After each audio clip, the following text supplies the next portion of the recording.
Torque start किया था। Torque क्या था भैया? फोर्स के टर्निंग इफेक्ट को हम क्या कहते हैं भैया? टॉर्क कहते हैं। ठीक है, जब किसी फ्री बॉडी पे फोर्स लगता है तो वो बॉडी क्या होती है? आगे की तरफ बढ़ जाती है, मूव कर जाती है। ठीक है, लेकिन अगर किसी ऐसी बॉडी पे जो फ्री ना हो और उस बॉडी पे आपका फोर्स लगता है तो बॉडी क्या होती है? उसके अंदर टर्निंग इफेक्ट आया था। क्या कहते हैं? इस टर्निंग इफेक्ट को हम क्या कहते हैं? टॉर्क कहते हैं। ठीक है भैया, मैंने टॉर्क की एक्सप्रेशन लिखवाई थी, आपको बताया था कि जो आपका टॉर्क होता है वो होता है आर एफ साइन थीटा। ये टॉर्क की एक्सप्रेशन है, expression of torque, expression of torque. ये टॉर्क की आपकी एक्सप्रेशन थी। अच्छा, टॉर्क एक वेक्टर क्वांटिटी है। कैसी क्वांटिटी है? Vector quantity. कौन से वेक्टर थे, याद है आपको? इसे कहते हैं पोलर वेक्टर, एक्सियल वेक्टर। क्या कहते हैं इसे? Axial vector. एक्सियल वेक्टर वो वेक्टर्स होते हैं जो रोटेशन मोशन की वजह से आते हैं। ठीक है, दूसरा, अब इसकी वेक्टर क्वांटिटी है तो इसके पास डायरेक्शन होगी। ठीक है, तो its direction can be given by its direction can be given by right hand thumb rule. Right hand thumb rule से दिया था। किससे दिया थी direction? Right hand thumb rule से। तो अगर मान लीजिए, ठीक है, वैसे ये होगा, इसकी वेक्टर फॉर्म पहले देख लीजिए। तो इसकी वेक्टर फॉर्म होगी आपकी torque vector equals to R cross F. R cross F. R cross F का मतलब हुआ कि अपनी उंगलियों को आर से एफ की तरफ घुमाना है। अपनी राइट हैंड की उंगलियों को आर से एफ की तरफ घुमाना है। Curl curl the finger curl the finger of right hand from R to F. R से लेके एफ की तरफ अपनी उंगलियों को कर्ल करना है। Then thumb gives the direction of torque. अगर मान लीजिए आपका थंब ऊपर आ रहा है, if thumb is upward, thumb क्या आ रहा है भैया? इफ थंब इज आउटवर्ड, तो आपका टॉर्क होगा पॉजिटिव। क्या होगा? अगर आपका थंब बाहर की तरफ आया तो आपका टॉर्क होगा positive. If thumb is inward, तो आपका जो टॉर्क होगा वो क्या होगा? नेगेटिव। चलो समझते कैसे। ठीक है, ये मान लीजिए आपका आर है और ये है आपका एफ।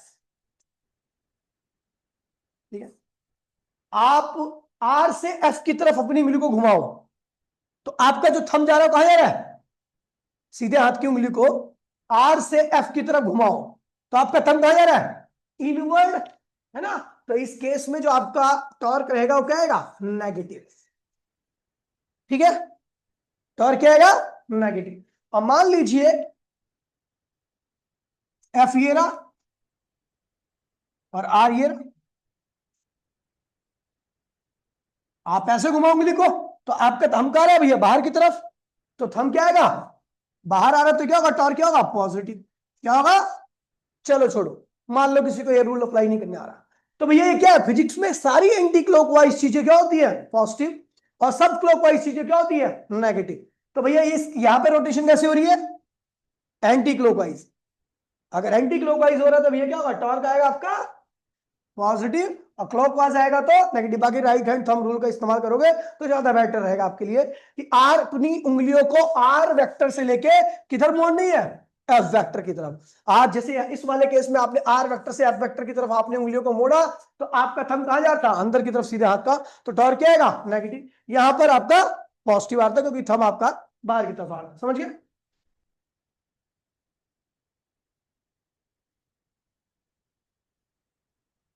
ठीक है, चलो भैया, ये हो गया आपका टॉर्क। ठीक है, तो आपको पता भैया टॉर्क मैंने बता दिया ऑब्जर्वेशन में कि आप जितना ज्यादा एक्सिस ऑफ रोटेशन से दूर फोर्स लगाओगे टर्निंग इफेक्ट उतना ज्यादा आएगा, टॉर्क की वैल्यू उतनी ज्यादा रहेगी। और आप एफ को जितना ज्यादा लगाओगे उस केस में भी आपका टर्निंग इफेक्ट होगा उतना ही ज्यादा होगा। और एक और फैक्टर था एंगल। अगर आप आर और एफ के बीच में परपेंडिकुलर एंगल रखते हो तो टॉर्क की वैल्यू क्या आएगी? सबसे ज्यादा आएगी। और उसके अलावा किसी और एंगल पर टॉर्क की वैल्यू क्या होती है? कम होती है। समझ गए भैया? चलो, तो इसलिए साइन थीटा पे डिपेंड था, तो हमने देख लिया था पहले। ठीक है, कोई दिक्कत तो नहीं है? ठीक है, अब बात करते हैं भैया इक्विलिब्रियम। इक्विलिब्रियम, हमारे पास दो तरह के इक्विलिब्रियम होते हैं। एक होता है ट्रांसलेशनल इक्विलिब्रियम, ट्रांसलेशनल इक्विलिब्रियम, और दूसरा होता है रोटेशनल इक्विलिब्रियम। ये दो इक्विलिब्रियम होते हैं, एक होता है ट्रांसलेशनल इक्विलिब्रियम, दूसरा होता है रोटेशनल इक्विलिब्रियम। अब मान लीजिए ट्रांसलेशनल बॉडी आगे जाती है, पीछे आती है, दाएं जाती है और बाएं जाती है, यानी लीनियर मोशन परफॉर्म करती है। क्या करती है? लीनियर मोशन परफॉर्म करती है। यहां पे क्या होती है? Linear motion. ट्रांसलेशनल में लीनियर मोशन होती है, और रोटेशन में क्या होती है? Rotation motion. जैसे पंखा घूम रहा है, रोटेशन मोशन। ठीक है, अब देखिए लीनियर मोशन में क्या होता है। मान लीजिए बॉडी, एक बॉडी है, ठीक है, इसके ऊपर इधर F1 फोर्स है, इधर क्या लग रहा है? F2 फोर्स, इधर क्या लग रहा है? F3 फोर्स, और इधर लग रहा है F4 फोर्स। ठीक है, तो if given body is in translational equilibrium, is in, then F1 बराबर में F2 एंड F3 बराबर में F4, और हम लिख सकते हैं summation of all force is equals to 0। ठीक है भैया, मैं ये ज्यादा बेटर लगता है मुझे, क्योंकि इसमें इक्वेशन सीधी सीधी बन जाती है। अगर कोई बॉडी इक्विलिब्रियम में है, इक्विलिब्रियम का मतलब ना तो ऊपर जा रही है, ना नीचे आ रही है, ना दाएं जा रही है, ना बाएं जा रही है, और अगर चल भी रही है तो बॉडी के अंदर एक्सेलरेशन क्या है? 0 है। क्या है? तो ये जब ही हो सकता है जब इसके अपोजिट फोर्स एक दूसरे क्या हो? बराबर हो, या नेट फोर्स की वैल्यू बॉडी के ऊपर क्या लग रही हो? 0 लग रही हो। ठीक है, तो ये ट्रांसलेशनल इक्विलिब्रियम है। ठीक है, टोटल फोर्स की वैल्यू क्या होगी? 0। अब बात करता हूं रोटेशन। रोटेशन किसकी वजह से होती है? फोर्स की वजह से, टॉर्क की वजह से? रोटेशन किसकी वजह से होती है? टॉर्क की वजह से। तो मान लीजिए एक बॉडी है, ये है इसका एक्सिस ऑफ रोटेशन। यहां से ये है R1 दूरी, और यहां से है ये R2 दूरी। ठीक है, आपका फोर्स लग रहा है इसके ऊपर ऐसे F1, और यहां पे फोर्स लग रहा है आपका F2। तो ये फोर्स कैसे घुमाएगा इसको, इस आर्म को? ये वाला फोर्स देखो, ये वाला फोर्स ऐसे टर्न कराएगा, क्लॉकवाइज या एंटी क्लॉकवाइज? क्लॉकवाइज, यानी इसकी वजह से टॉर्क आ रहा है, नेगेटिव आएगा। ये वाला फोर्स इस वाले आर्म को कैसे घुमाने का प्रयास करेगा? यहां से τ1 आ रहा है, τ1 की वैल्यू क्या होगी? माइनस लगाऊंगा, क्योंकि आपको पता है क्लॉकवाइज टॉर्क क्या होता है? नेगेटिव होता है। तो -R1 F1 साइन 90, साइन 90 की ले लो, क्योंकि भैया इनके बीच में एंगल कितना बन रहा है? 90 डिग्री का। तो टॉर्क क्या आ जाएगा? -R1 F। ठीक है, अच्छा देखो, ये τ2 क्या होगा? ये τ2 पॉजिटिव होगा, वो क्या होगा? R2 F2 साइन क्या है? 90, क्योंकि इनके बीच में भी एंगल कितना? 90 डिग्री का। तो τ2 की वैल्यू क्या होगी? R2 F2। ठीक है, ठीक है, अब ये हो गया। अगर बॉडी ना तो क्लॉकवाइज घूम रही है, ना एंटी क्लॉकवाइज घूम रही है, तो इसकी केवल एक कंडीशन है,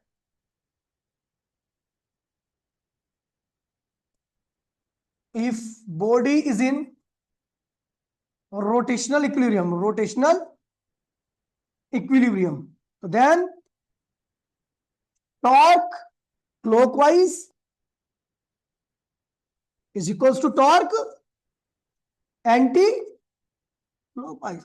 जो कोई बात नहीं, दोनों बराबर होंगे और अपोजिट होंगे, पता लग गया। ठीक है, दोनों टॉर्क की वैल्यू क्या है भैया? दोनों टॉर्क का मैग्नीट्यूड क्या होगा? सेम होगा। दोनों टॉर्क का मैग्नीट्यूड क्या होना चाहिए? ना तो बॉडी इधर घूमेगी ना इधर घूमेगी भी तो एक्सेलरेशन 0 रहेगा। ठीक है, यहां पर देखिए, दो इक्विलिब्रियम का मीनिंग क्या होता है? एक्सेलरेशन 0 हो या एक्सेलरेशन क्या हो ही ना। एक्सेलरेशन क्या होना चाहिए? इक्विलिब्रियम मतलब 0 होना चाहिए। ठीक है, और यहां पर एंगुलर एक्सेलरेशन 0 होना चाहिए। ठीक है, तो रोटेशन में एंगुलर एक्सेलरेशन होता है, और ट्रांसलेशनल में नॉर्मल एक्सेलरेशन होता है। अगर बॉडी ट्रांसलेशनल इक्विलिब्रियम में है तो उसके ऊपर लगने वाला कुल फोर्स की वैल्यू क्या होती है? 0 होती है, यानी लेफ्ट का फोर्स बराबर में राइट का फोर्स, और अपवर्ड फोर्स बराबर में डाउनवर्ड फोर्स। यहां से इक्वेशन बनेगी, भी क्वेश्चन करोगे, बहुत अच्छा क्वेश्चन है। ठीक है, दूसरा अगर बॉडी ट्रांसलेशनल इक्विलिब्रियम में है तो इसका मतलब जो भी टॉर्क है वो क्या होना चाहिए, नेट सम क्या होना चाहिए, जीरो। यहाँ पे लिखते हो कि और total torque summation of torque equals to में क्या होना चाहिए, जीरो। एक बॉडी पे लगने वाला कुल टॉर्क की वैल्यू क्या होनी चाहिए, जीरो, या एंटी क्लॉकवाइज टॉर्क बराबर में क्लॉकवाइज टॉर्क, जितने भी टॉर्क है सब क्या होंगे, बराबर होने चाहिए। समझ गए? तो ये ट्रांसलेशनल और ये हो गया आपका रोटेशनल इक्विलिब्रियम। ठीक है, चलो ठीक है।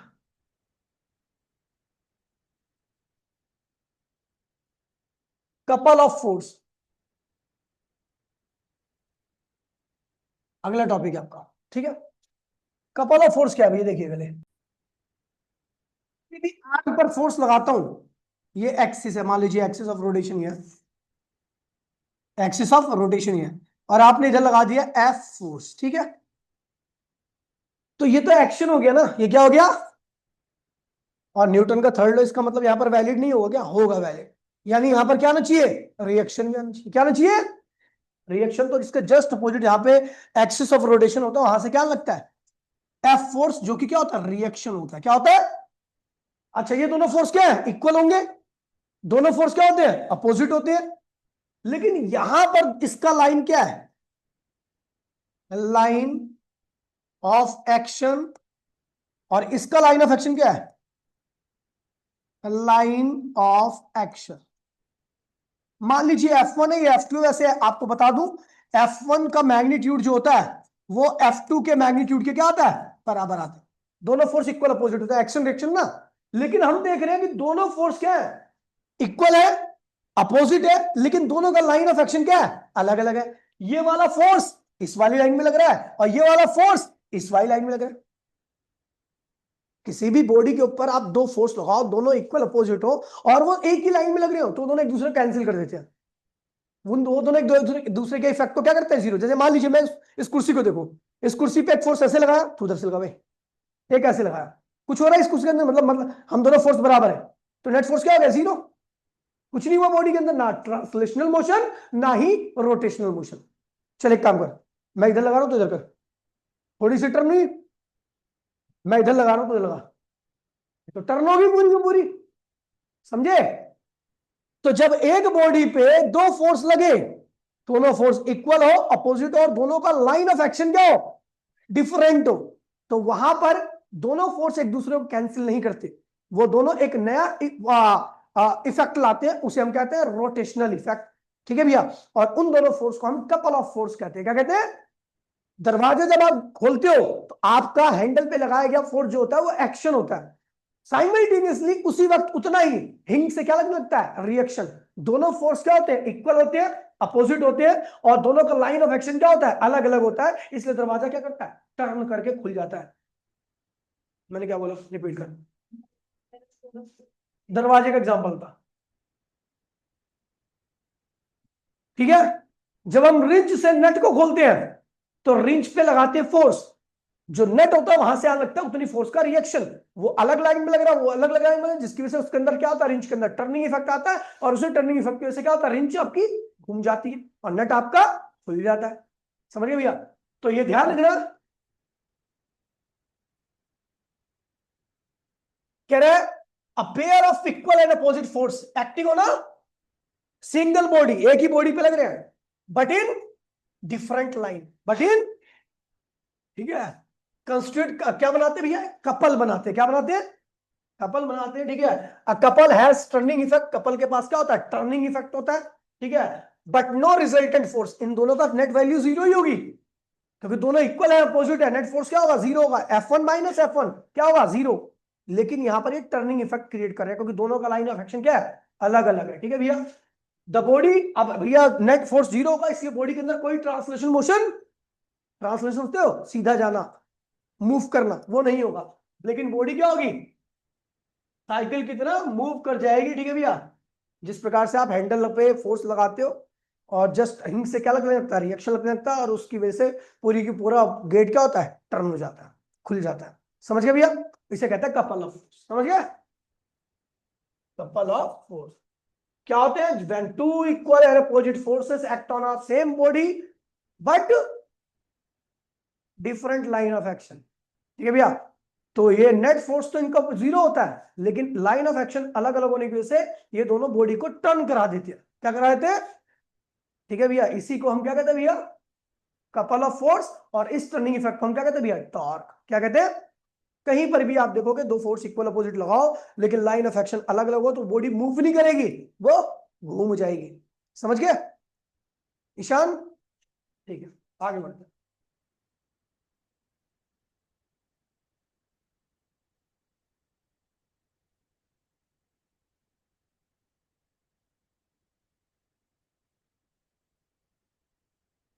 Journal expression of torque. Journal expression of torque, ये हम निकालने, मतलब एक जर्नल सा फॉर्मूला बनाने जा रहा हूं मैं। खैर इसका डेरिवेशन पेरिवेशन नहीं है, मैं सीधा फॉर्मूला लिखूंगा। तो हम जानते भी ये क्या है, टॉर्क क्या होता है? R F sine theta. ये तो हो गया, ठीक है। हमने क्या किया, ये है आर्म, ये है एक्सिस ऑफ रोटेशन, ये लगा दिया आपने फोर्स एफ। तो आपको पता है ये अगर एक्शन है तो ये क्या होगा? रिएक्शन होगा। इसकी वैल्यू क्या होगी? F you.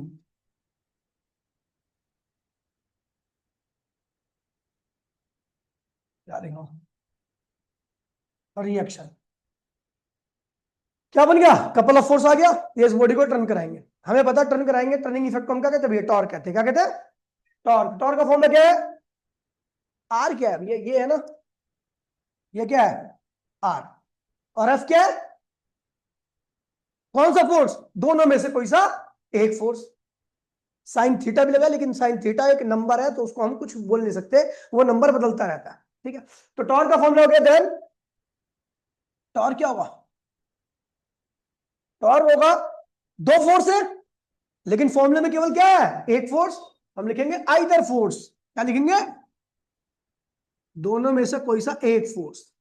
इनटू में आर क्या? आर भी है। आर क्या है? दोनों फोर्स के बीच का सेपरेशन, दोनों फोर्स के बीच का। ठीक है, तो परपेंडिकुलर सेपरेशन है। क्या है ये?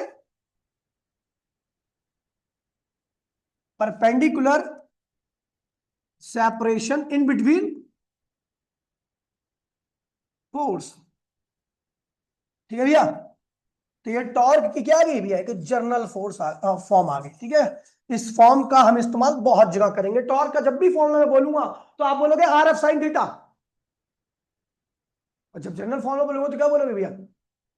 आइदर फोर्स, क्योंकि दोनों फोर्स की वैल्यू क्या है? सेम है, इनटू में उनके बीच का सेपरेशन। ठीक है भैया, ये ध्यान रखना, टॉर्क की जनरल फॉर्म है। ठीक है, अब आते हैं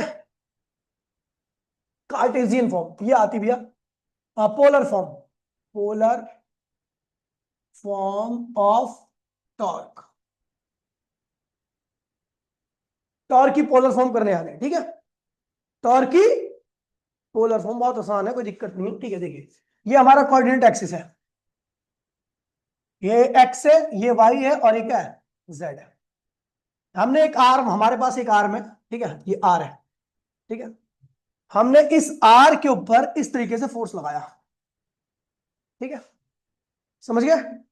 तो हम जानते हैं आर की डायरेक्शन ये है और एफ की डायरेक्शन ये है, और दो डायरेक्शन के बीच में क्या बनता है? एंगल। तो थीटा क्या है? Angle in between R vector and vector. अब इस फोर्स को मैं रिजोल्व कर रहा हूं, रिजोल्व करूं तो मुझे पता है जब मैं इसको रिजोल्व करूंगा तो यहां पे क्या आएगा? यहां पर क्या आएगा? इस फोर्स को मैं रिजोल्व, देखिए आर को भी रिजोल्व कर सकता हूं मैं, लेकिन जब आर को रिजोल्व करूंगा तो एफ रिजोल्व नहीं होगा, और जब एफ रिजोल्व करूंगा तो आर रिजोल्व नहीं होगा, एक ही रिजोल्व होना है। तो इधर क्या आएगा भैया बताइए? F cos theta. इधर क्या आएगा? और ये इधर आएगा एफ साइन थीटा। अब एक बात बताओ, इस आर्म को ये टर्न करा सकता है या ये टर्न करा सकता है? Sine theta. अब भाई ये दरवाजा है, दरवाजे खोलने के लिए दरवाजा ऐसे घूमेगा, ऐसे घूमेगा, ये ऐसे घूमेगा, तो इसको ऐसे या ऐसे घुमाने के लिए आप ऐसे फोर्स लगाओगे क्या? नहीं। कैसे लगाओगे? इसके ऐसे या ऐसे। ठीक है, तो इसलिए ध्यान रखना कि आपको यहां पर दो फोर्स के कंपोनेंट है, एक ये है, इसको कंसीडर नहीं करना क्योंकि इसकी वजह से कोई turning effect, no turning effect. Effect. और इसको क्या करेंगे भैया, कंसिडर करेंगे, क्योंकि इसी की वजह से क्या आएगा, टर्निंग इफेक्ट। क्या आएगा? तो भैया यानी ये कैसा बिहेव करेगा, एक्शन। क्या बनेगा, एक्शन। तो इसका जस्ट अपोजिट क्या आएगा, रिएक्शन। ये एक्सिस ऑफ रोटेशन है, क्या आएगा, रिएक्शन। इसकी वैल्यू क्या होगी, क्या होगी, एफ साइन थीटा। ये रिएक्शन होगी। तो टॉर्क का फॉर्मूला क्या होता है, वी नो। टॉर्क क्या होता है, either force force force into में परपेंडिकुलर सेपरेशन। ठीक है। तो भैया आइदर फोर्स क्या है, जो घुमा रही है इसको, जो कपल क्रिएट कर रहे हैं, कपल समझ रहे हो ना, इक्वल अपोजिट फोर्स। कौन कपल क्रिएट कर रहा है, एफ साइन थीटा। और इनके बीच में सेपरेशन कितना है, आर। ये रहा इनके बीच में सेपरेशन क्या है। तो टॉर्क का फॉर्मूला आर एफ, उससे ही आगे ना सब कुछ।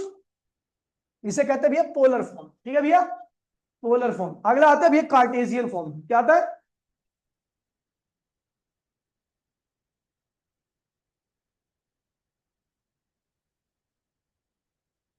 कार्टेशियन फॉर्म कुछ नहीं है भैया। देखिए भैया, अगर मैं बात करूं तो हमारा ये स्पेस है एक्स वाई जेड, और आप स्पेस में एक आर में, अच्छा स्पेस में है, तो इस पोजीशन के पास जो कोऑर्डिनेट्स होंगे वो क्या होगा, एक्स आई वाई जे और जेड के।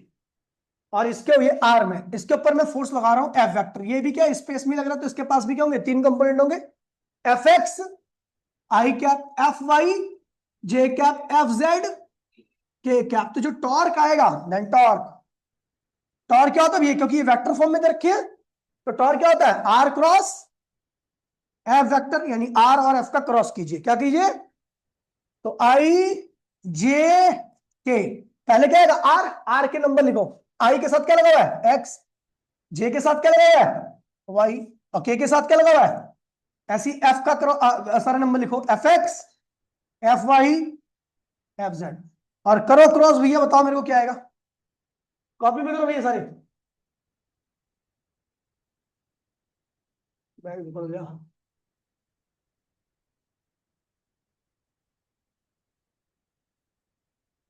चलो भैया क्रॉस करो इसका, और मुझे बताओ क्या है।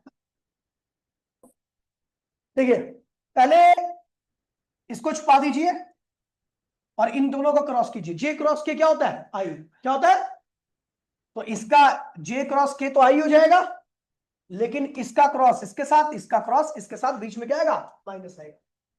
ठीक है,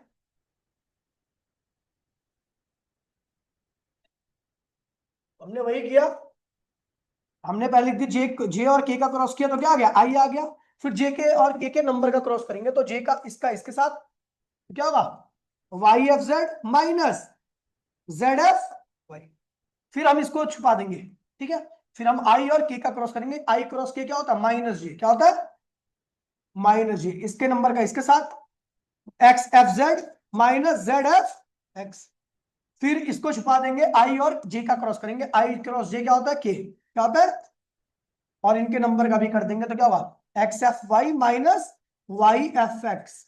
ठीक है, तो ये हो गया आपका टॉर्क वेक्टर। टॉर्क वेक्टर को अगर मैं लिखूंगा, देखिए, देखिए जब इस ये 3D में है, ये 3D में, तो इनकी वजह से जो टॉर्क आएगा वो भी क्या होगा, 3D में ही होगा। 3D में क्या लिखूंगा मैं इसको, टॉर्क वेक्टर को, टाउ एक्स आई कैप टाउ वाई जे कैप टाउ जेड क्या होगा, के कैप, बराबर में ही हो गया। ठीक है भैया, चलो अब देखते हैं। ये वाली टर्म इसके बराबर हुई। ठीक है, तो ये हो जाएगा टाउ एक्स की वैल्यू कितनी आएगी, टाउ एक्स इक्वल्स टू में देन टाउ एक्स की वैल्यू क्या होगी, Y F Z minus Z F Y. कोई दिक्कत तो नहीं है। ऐसे ही ये वाली टर्म जो होगी वो इसके बराबर होगी। ठीक है, तो क्या होगा, टाउ वाई इक्वल्स टू में minus X F Z minus Z F x. इस माइनस को मल्टीप्लाई करो तो माइनस माइनस हो जाएगा, और ये क्या होगा, प्लस हो जाएगा। तो इसको थोड़ा अरेंज कर लेते हैं, तो क्या होगा, Z F X minus X F Z and tau Z की वैल्यू कितनी होगी, क्या हो भैया, X F Y minus Y F Z, ये हो गया भैया आपका कार्टेशियन फॉर्म। ठीक है भैया, ये डायरेक्ट क्रॉस करने, जिसको आप जब भी आपको क्रॉस करने के लिए पूछा जाएगा, चैप्टर नंबर 3 और चैप्टर नंबर 6 के एक साथ क्वेश्चन दिए जाएंगे, तो आपसे यही पूछा जाएगा। ठीक है, जीरो नहीं आएगा पागल, चुप हो जाना, जीरो नहीं आएगा बोल दी तो बोल दिया, खत्म, बहस कर रही है मुझसे। वर्क डन बाय टॉर्क, देखिए भैया इस फॉर्मूले का इस्तेमाल 12वीं में भी होगा, अभी भी हो रहा है। ठीक है भैया, वर्क डन बाय फोर्स जैसे लगता है बॉडी के ऊपर, तो बॉडी डिस्प्लेस करती है और वर्क डन करती है। वर्क का फॉर्मूला क्या होता है, फोर्स इनटू में डिस्प्लेसमेंट।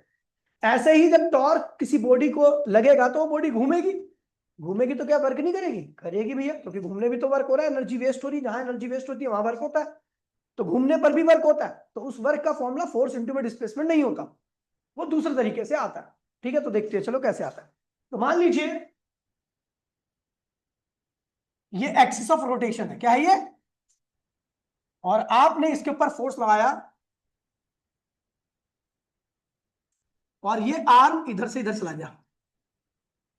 ठीक है, इतना एंगल बना डी थीटा, कितना बना, और यहां से यहां तक की कितनी पोजीशन हुई इसकी, डी एक्स, कितनी हुई, ए से बी तक, ये ए पॉइंट ए जो था वो यहां पे चला गया ए डैश पर, फोर्स की वैल्यू कितनी है एफ, और जो आर्म है उसकी लंबाई कितनी है आर, क्या है आर, समझ गए। चलो भैया, तो हम जानते हैं भैया वर्क क्या होता है, वीनो, वीनो वर्क। चलो अभी ऐसे कर दो, ये है एक्सिस ऑफ रोटेशन, इसके ऊपर मैंने फोर्स लगाया और इस फोर्स की वजह से ये आर्म यहां से यहां पे डिस्प्लेस हो गया, आर एंगल कितना बना थीटा, और यहां से यहां तक कितना डिस्टेंस कवर किया इसने, एक्स। ठीक है, ठीक है, तो अब आपको पता है एफ का अपोजिट तो यहाँ पे आएगा ही आएगा, उसको लिखने की आवश्यकता नहीं है। ठीक है भैया, तो हम जानते हैं वर्क क्या होता है, ये ए पॉइंट है और ये क्या है बी पॉइंट है, work from A to B, तो वर्क क्या होता है, फोर्स इनटू में डिस्प्लेसमेंट, ये होता है।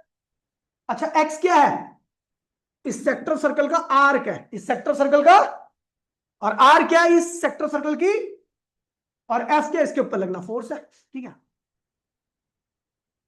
तो भैया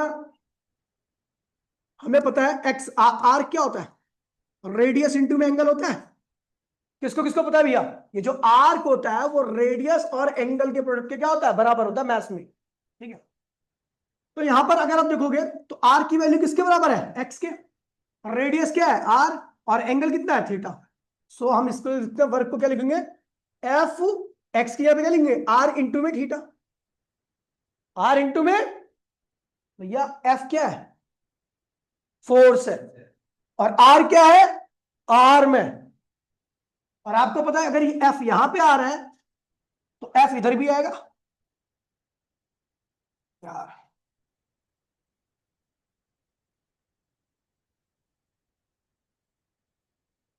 मुझे पता है जब मैं एफ यहां पे लगाऊंगा तो एक्सिस ऑफ रोटेशन पर भी क्या आएगा, एफ आ जाएगा, बोला हाँ। ठीक है, तो हम जानते हैं भैया कि W इक्वल्स टू में आर, टॉर्क क्या होता है आर एफ साइन थीटा, और हम देख रहे हैं यहां पर थीटा क्या है 90 डिग्री है, क्या है, देखो एफ जो है वो इसके ऊपर क्या है परपेंडिकुलर है। ठीक है, तो ये अगर टॉर्क इक्वल्स टू में क्या होगा आर एफ साइन 90 क्या होता है 1 होता है, तो इसका मतलब क्या हुआ आर एफ हो क्या हो गया, आर एफ क्या हो गया टॉर्क के बराबर हो गया, आर एफ किसके बराबर हो गया, तो वर्क क्या होगा टॉर्क इंटू में थीटा, यानी रोटेशन मोशन में आपके वर्क का फॉर्मूला फोर्स इंटू में डिस्प्लेसमेंट नहीं होता, टॉर्क इंटू में थीटा होता है। टॉर्क क्या करता है भैया, जो बॉडी को घुमा रहा है, और थीटा जितने एंगल से घुमा रहा है। ठीक है, अब देखिए if torque is variable, if torque is, अब मान लीजिए यहां पर टॉर्क कांस्टेंट है, अगर टॉर्क कांस्टेंट होगा तो आप वर्क का फॉर्मूला टॉर्क इंटू में थीटा कर दोगे, टॉर्क इंटू में, लेकिन यदि टॉर्क वेरिएबल है तो क्या करोगे, इंस्टेंट पे जाओगे, क्या करोगे, और जैसे ही इंस्टेंट पे गया तो भैया आपको पता है इंस्टेंट के लिए टॉर्क की वैल्यू क्या होगी कांस्टेंट, एंगल क्या होगा डी थीटा, तो टॉर्क वेरिएबल ठीक है, टॉर्क वेरिएबल है तो क्या होगा भैया, at any instant, at any, किसी भी इंस्टेंट में देखूंगा तो टॉर्क की वैल्यू क्या होगी, वेरिएबल टॉर्क की वैल्यू क्या होगी, क्योंकि टॉर्क वेरिएबल है। लेकिन इंस्टेंट की बात करूंगा तो वो वेरिएबल टॉर्क की वैल्यू क्या होगी, कुछ होगी, फिक्स वैल्यू होगी टॉर्क, मैंने टाउ ले लिया। अच्छा एंगल कितना होगा, एंगल क्या होगा, डी थीटा हो जाएगा, क्योंकि भैया इंस्टेंट की बात करूं। एंड वर्क कितना होगा, डी डब्ल्यू हो जाएगा, वर्क क्या हो जाएगा, डी डब्ल्यू जाएगा। तो ये डी डब्ल्यू क्या लिखूंगा, टॉर्क इनटू में, ये तो इंस्टेंट का वर्क हो गया, वर्क एट दैट इंस्टेंट, जिस इंस्टेंट की बात कर रहा हूं। आपको टोटल वर्क निकालना है तो आप सारे वर्क को जोड़ दो, हर इंस्टेंट के वर्क को जोड़ दो, उसकी वजह हम क्या कर सकते हैं, इंटीग्रेट, क्या कर सकते हैं, total work done, work done. ठीक है भैया, तो डी डब्ल्यू का क्या होगा, डब्ल्यू टाउ इंटू में डी थीटा, थीटा 1 से लेके थीटा 2, मतलब जहां से आप ले जा रहे हो वहां तक। तो जब आपका टॉर्क वेरिएबल होगा तो आप वर्क डन का फॉर्मूला ये इस्तेमाल करोगे, जब आपका टॉर्क कांस्टेंट होगा तो वर्क डन का फॉर्मूला ये इस्तेमाल करोगे। ऐसी पावर क्या होगा, पावर, पावर, पावर होता है भैया वर्क अपॉन में टाइम होता है। पावर क्या होता है, तो हम जानते हैं भैया पावर हो जाएगा यहां पर टॉर्क इंटू में डी थीटा अपॉन में टाइम, या पावर इक्वल्स टू में integration of tau D theta, theta 1 से लेके थीटा 2 अपॉन में डी टी। तो ये दोनों पावर के फॉर्मूले हो गए। ठीक है भैया, टॉर्क आपका खत्म हो चुका है। ठीक है, टॉर्क का एक क्वेश्चन है जो अगली क्लास में, दो क्वेश्चन जो कि कराऊंगा। फिर आपका बचेगा एंगुलर मोमेंटम, क्या बचेगा, एंगुलर मोमेंटम खत्म होने के साथ ही दोनों के बीच में एक रिलेशन आएगा। पर अगले दो क्लास का और चैप्टर रहेगा, 2 या 3 क्लास का। ठीक है भैया, तो मिलते हैं अगली क्लास में। टाटा बाय बाय, जय हिंद जय भारत।